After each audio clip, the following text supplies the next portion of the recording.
oui, le débat est ouvert. Gestion locale efficiente, quelles implications pour les associations de jeunes?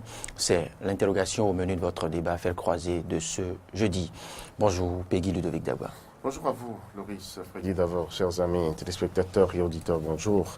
Cette thématique, pourquoi? Parce que vous savez très bien que les jeunes ont toujours été, et bien sûr, à tous les coins, à tous les carrefours, on va dire, de l'activité politique, de la gestion de la cité. Parce que c'est en définitive vers la jeunesse quand même que tout va, si on peut s'exprimer en ces termes, tout simplement parce que la jeunesse, c'est le fer de lance de la nation. Mais alors, quel est le rôle de cette jeunesse dans la gestion locale? Aujourd'hui, nous parlons du pouvoir décentralisé. Comment les jeunes sont-ils impliqués dans cette gestion à la base? Quel rôle jouent-ils? Continuent-ils toujours d'être les portefeuilles ou tout simplement veulent-ils prendre réellement à bras le corps leur rôle? En tout cas, pour en parler, nous avons sur ce plateau un président d'association de jeunes. Il s'appelle Hervé Onsa. Bonjour. Bonjour, monsieur le journaliste. Vous venez... Monsieur Dawa. Bonjour, monsieur Freddy. Bonjour, monsieur. Alors, vous venez de la commune d'Abomey-Calavi, de l'arrondissement de Yokpo, vous m'avez dit. Pardon, de la commune de Zé, voilà, la commune de Zé qui est mitoyenne à la commune d'Abomey-Calavi. On parle quand même de la gestion à la base, c'est donc bien sûr de la collégialité dans tout ceci. Donc vous venez de l'arrondissement de Yoppo. Dites-nous, quand on parle de gestion locale, de gestion à la base, comment entrevoyez-vous le rôle que doivent jouer les jeunes, par exemple? Merci, monsieur le journaliste. Vous savez, quand on parle du rôle de l'association à la base, c'est que nous jeunes, nous devons chercher à comprendre l'évolution dans des structures. Quand on parle de structures, peut-être, et on prend l'arrondissement, on prend la mairie et la préfecture, par exemple. Vous voyez? Donc, on doit savoir, connaître ce qui se passe là-bas. Nous impliquer, c'est ça. Et comment pensez-vous pouvoir chercher à savoir? Est-ce qu'il faut, selon vous, poser des questions directement à l'autorité? Je parle du maire, le préfet ou le ministre. Comment pensez-vous pouvoir réussir à tenir ce rôle? Comment vous impliquez à ces différents niveaux que vous venez de citer? La mairie, la préfecture, l'arrondissement. Ok. Par rapport à ça, nous avons pris des dispositions. Nous avons pris des dispositions. Par exemple, quand on prend l'arrondissement, nous devons aller vers le CA, le chef d'arrondissement, et lui poser des questions.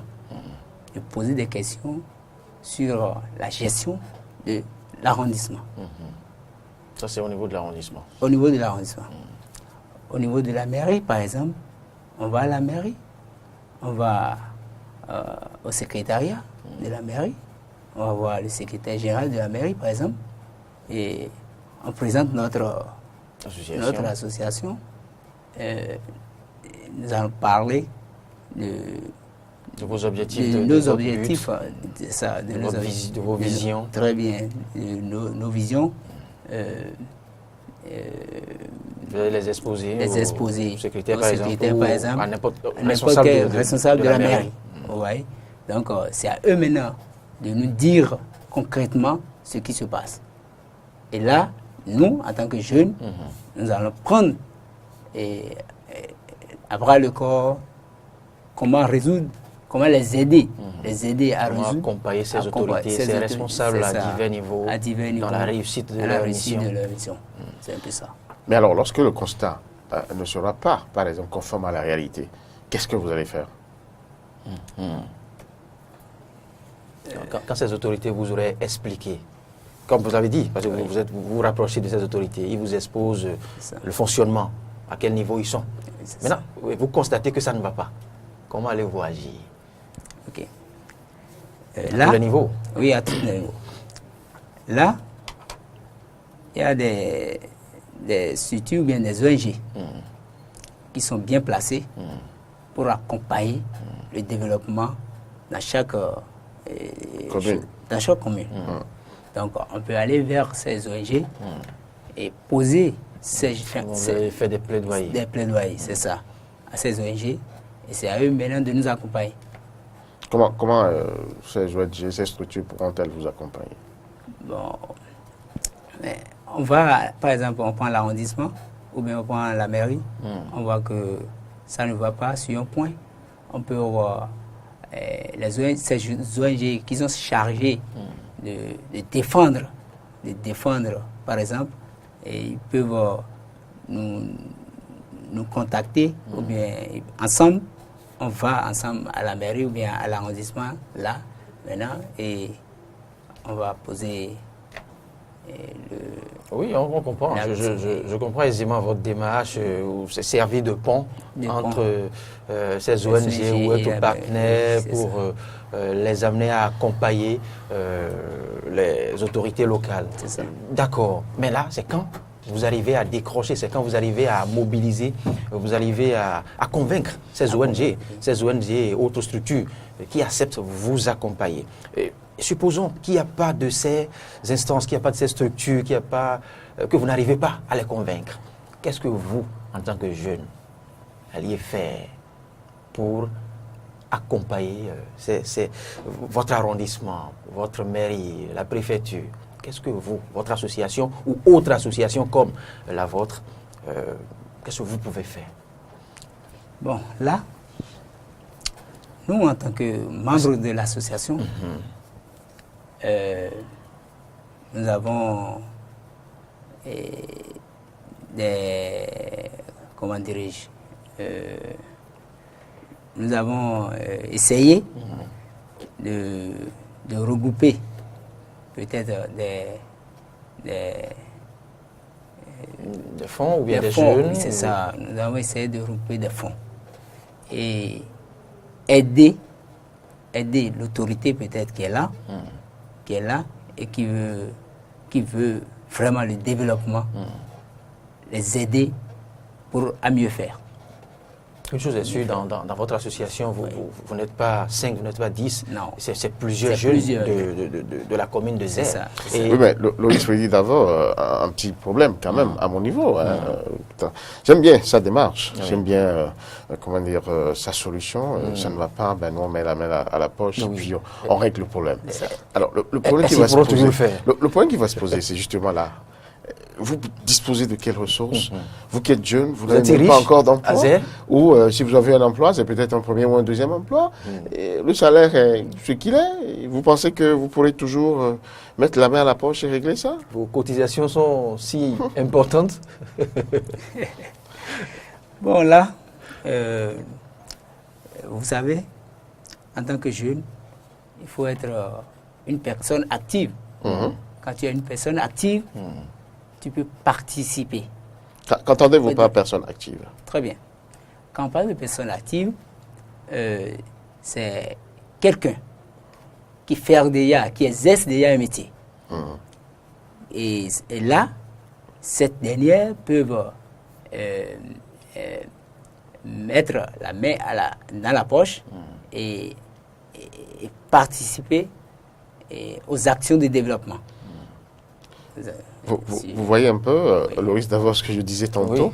Non, la démarche, elle est noble et elle tranche avec ce dont nous avons l'habitude sur le terrain actuellement. Vous voyez, ça ne va pas, on commence à gember, à régimber, on dit le pouvoir central n'a pas envoyé les moyens, on n'a pas l'argent, il y a tel problème par ici. Le maire n'a qu'à agir. L'autorité n'a qu'à agir, le ministre n'a qu'à envoyer les moyens. C'est tout le contraire. C'est des jeunes, ils se disent... ça nous apprend. Ça c'est long, tout ça. Nous, on met la main à la poche et puis on règle, quoi. Ça c'est la méthode de la jeunesse aujourd'hui, c'est ça? Oui. Et vous pensez qu'elle pourra prospérer, ce genre de procédé? Oui, ça pourra bien prospérer. Pourquoi je le dis? On ne va pas toujours attendre les hommes politiques ou bien attendre nos autorités pour dire que c'est eux qui doivent toujours œuvrer à ce que le développement de la localité soit effectif. Non, non. Quand on les attend, peut-être, on risque de rester toujours... de stagner, de ne pas évoluer. C'est ça, de ne pas évoluer. Mais nous, en tant que jeunes personnes actives, on a dit, il faut que nous ayons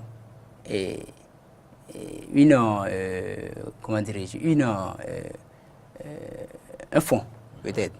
Maintenant, pour avoir ce fonds, c'est par rapport ça part des cotisations. Vous voyez, ça part des cotisations. Quand tu es personne active, tu essaies déjà un métier, je suis que tu auras des revenus. Et quand dans ces revenus, tu peux prendre quelque chose et déposer là, chaque fois, et comme ça. Vous êtes sûr que tous les jeunes de ZER adhèrent à Moi, cette proposition? je voulais savoir, ces jeunes, de nouvelles qualités, on va dire, parce que autant que nous sommes, nous avons fait quand même des associations, même à l'université, dans le quartier, dans la vie active. Mais le frein à toute association de jeunes, en tout cas de notre époque à nous, ça a toujours été la cotisation. Tout simplement parce que les gens n'arrivent pas à manger suffisamment et n'arrivent pas donc à mettre de côté pour pouvoir cotiser. Alors vous, quelle est la formule? Vous parlez de métier. Est-ce que le métier que, en tout cas, vos amis, vos membres exercent sont si bien payés pour qu'ils puissent vraiment faire face, comme vous le dites si bien, aux cotisations? Parce que c'est une grosse problématique. Oui. Est-ce que vous avez réussi à vous entendre en tant que membre sur ça, par exemple? Oui. Et comment ça se passe au sein de votre association? Très bien. Là, nous pouvons dire que tout membre, en tant que membre de notre association, exerçant déjà un métier, ce n'est pas obligatoirement être un salarié. Non. Par exemple, on prend le cas d'un artisan. Un artisan qui est là, peut-être un coiffeur qui est là, et à la fin de la journée, et il fait le bilan de la journée. Et puis, même si c'est une petite somme de 500, ou bien de 1000 francs, ou bien de 200, même après de 200, ça va largement. Ça va largement. Et ça, il vient parce que chaque membre de l'association a une somme, a un montant à déposer dans la caisse de l'association. Vous voyez? Il y a une quote-part qui revient. C'est ça. C'est par mois ou c'est... Oui, c'est par mois. Par mois. Et puis, il dépose, on fait le reçu, on met tout, et puis il a son reçu. Il a son reçu. D'accord. Et il sait que annuellement, à la fin de chaque année, il a pu réunir tel montant dans la caisse de telle association. C'est cela. Donc vous avez tiré conséquence de ce qui se passe pour pouvoir régler ce problème. Au lieu d'attendre qu'à la fin du mois, on puisse venir avec le montant global, ça peut être 5 000, ça peut être 2 000, ça peut être 3 000, qui pèse sur l'individu. Vous lui offrez la possibilité de venir chaque fois faire ce qu'il peut jusqu'à ce qu'à la fin du mois, il ait soldé son compte. Son compte, c'est ça. C'est super. Oui. Et comment ça se passe? Est-ce que les gens vraiment y adhèrent? Est-ce qu'ils respectent un peu ces échéances-là? Comment ça se passe à la fin du mois? Est-ce que vous avez ce que vous attendiez? Très bien. Là, ces gens-là, ils aiment beaucoup. Ils aiment beaucoup notre stratégie. Oui. Parce que cette stratégie qu'on a mise en œuvre pour récupérer ces fonds, ils aiment. Pourquoi je le dis?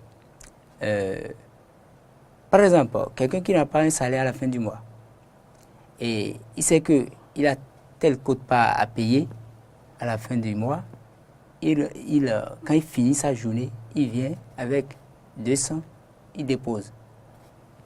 200, il dépose. Ou bien 300, il dépose. Et là, il s'acquitte de ce qu'il devait normalement payer à la fin du mois, ils essaient de donner un peu, et comme ça, et jusqu'à la fin du mois, il finit. Il finit ce qu'il a droit de payer. Et c'est ce qui est surtout recommandé au sein de notre association. Oui, au sein de notre association, c'est ce qui est... Mais est-ce que tout le monde accepte? Parce que, vous savez, dans l'association, tout le monde ne fera pas le même boulot. Il peut y avoir des propriétaires terriens, il peut y avoir des coiffeurs, comme vous dites, il peut y avoir des vulcanisateurs. Oui. Donc, tout le monde ne gagne pas de la même manière. Est-ce que ça ne dérange pas certains? Est-ce que certains n'arrivent pas à ne pas, à la fin de chaque mois, ne pas répondre convenablement comme il le faut? Bon, jusqu'à présent, on n'a pas encore senti. D'accord, tout le monde répond. Oui, tout le monde répond, tout le monde arrive à payer. Oui. Maintenant, à quoi servent ces cotisations-là? Bon, on cotise juste pour quand on rentre. Par exemple, je prends un exemple terre à terre. Allez-y. Oui. Dans notre arrondissement, par exemple, de Yokpo, mon arrondissement, c'est Yokpo. Il y a des choses qui ne vont pas. Ça ne va pas. Vous voyez? Par exemple, quand on prend un village comme Roata Danji ou bien Roata Zouto, quand on prend un village, on voit que la population a besoin des choses comme des WC publics, vous voyez, des WC publics, la route, c'est impraticable. Donc, nous, on décrète des journées. Quand on décrète des journées, on prend des outils et autres, et on va, et puis on prend... On fait des séances de salubrité. C'est ça, des séances de salubrité. Et puis, à la fin de ces séances, il faut au moins donner quelque chose à ces partisans qui ont pu nous aider à réflexionner un peu, juste un peu, et certaines voies. Mais alors, est-ce que cette action que vous faites est connue de l'arrondissement, du chef de l'arrondissement, ou vous décidez simplement à votre niveau de le faire? Non. Notre chef d'arrondissement, le chef d'arrondissement est bien au courant de nos actions. Il est très bien au courant de nos actions. Est-ce que c'est lui qui autorise d'abord, ou bien vous lui faites la proposition, il dit bon, allez-y? Non. Il autorise. Parce que quand tu fais quelque chose dans ton arrondissement, par exemple, sans l'avis de l'autorité, tu ne peux pas le faire. J'en parle parce que il y a un fait que moi j'ai toujours surpris, que j'ai toujours reproché à ces jeunes-là. C'est vrai, c'est bon de vouloir arranger la voie, parce que nous tous, nous passons par là. C'est vrai. Mais vous constatez que c'est généralement des gens qu'il faut pas, qui ne fait pas bien de qualifier ici, mais qui vous tendent des ficelles sur la voie, vous obligent à déposer forcément quelque chose, et à des moments donnés même, c'est des risques qui s'en suivent, parce que peut-être l'usager... Parfois, on vous interdit de passer. On vous interdit tout simplement, alors que vous n'êtes peut-être pas préparé à ça, et on vous oblige. Donc, la réaction contraire vient, et puis ça finit par des casses et autres. C'est pour ça qu'il est nécessaire de prendre l'avis du chef d'arrondissement, ou en tout cas de l'autorité locale, qui puisse quand même, sous son autorité, autoriser ces genres d'actions qui, quand même, il faut le dire, sont porteuses. Parce que là où c'est des trous, là où c'est de l'eau qui stagne alors que vous devez passer, il faut quand même des gens pour aider, pour reprofiler, pour remblayer, afin de faciliter la circulation. Donc, est-ce que vous donnez quand même ces genres de sensibilisation à vos membres pour qu'ils comprennent réellement la nécessité d'avoir le couvert de l'autorité? Oui. Là, à ce niveau, nous, en tant que membres de l'association, on n'aime même pas voir, quand on tire des coups de corde pour barrer la voie aux passants, nous, on a refusé. Si c'est nous, association, qui se met sur la voie pour pour essayer d'arranger un peu là. Si c'est nous, il n'y a pas de coup de ficelle pour couper la route à qui que ce soit. Non.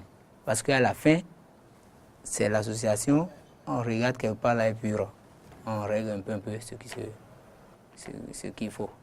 C'est ça. Alors donc, ces genres d'initiatives sont peut-être priorisées à votre niveau. Comment pensez-vous pouvoir les pérenniser et les rendre plus efficientes pour que vraiment la commune puisse sentir un peu l'impact de vos activités? Reprenez un peu, s'il vous plaît. Je voulais savoir un peu comment pensez-vous pouvoir mieux organiser et rendre ces associations-là plus utiles aux mairies, aux communes, à l'arrondissement. Nous sommes toujours prêts. Et quand je dis que nous sommes toujours prêts, c'est que nous devons participer au développement de l'arrondissement, de la commune. Oui. De différentes manières. Vous avez donné maintenant un exemple de presque réhabilitation des routes, ruelles et autres. Oui. Maintenant, en dehors de ça, que faites-vous encore? Que pensez-vous faire si vous ne l'avez pas encore commencé? Oui, c'est que vous voyez, aujourd'hui, il y a beaucoup de jeunes déscolarisés. Ils n'arrivent pas à aller jusqu'au bout de ces études. Donc nous sommes là pour les sensibiliser. Sur le domaine scolaire. L'importance de la scolarisation. De la scolarisation, c'est ça. Et en dehors de ça, il y a, quand on prend le secteur de artisanat ou bien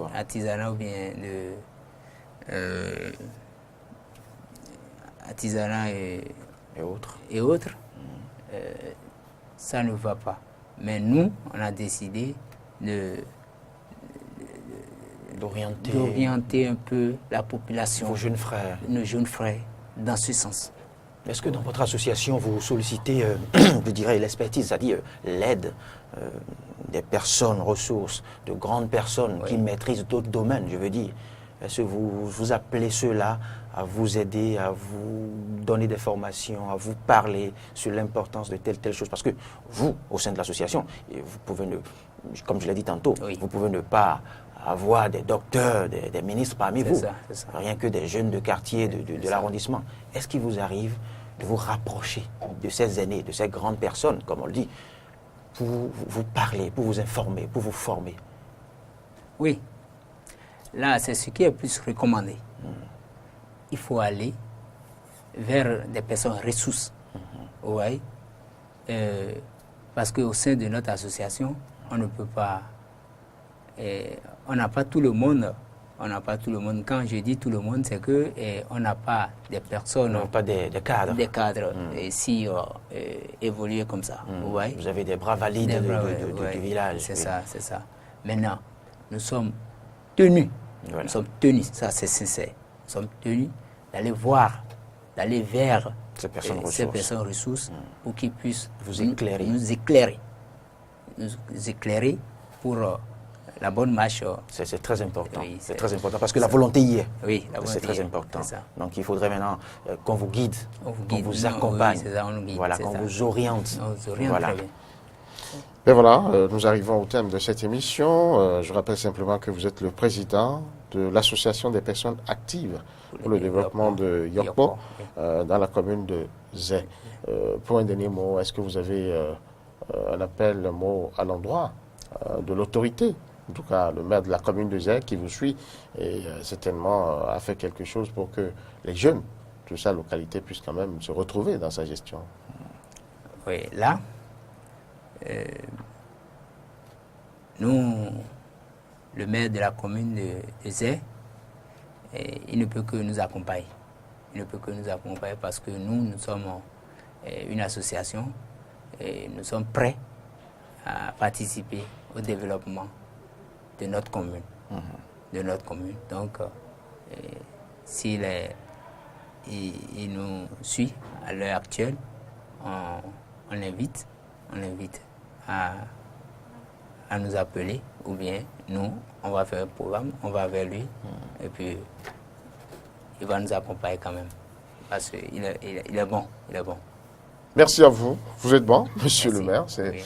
Je le tiens de l'un de vos administrés, le président de l'association des personnes actives pour le développement de Yorkport dans la commune de Zay. C'est un président d'association de jeunes. On parlait tantôt du rôle des jeunes dans la gestion efficiente à la base. Quelle implication pour les associations de jeunesse. Merci à chacun et à tous de nous avoir suivis.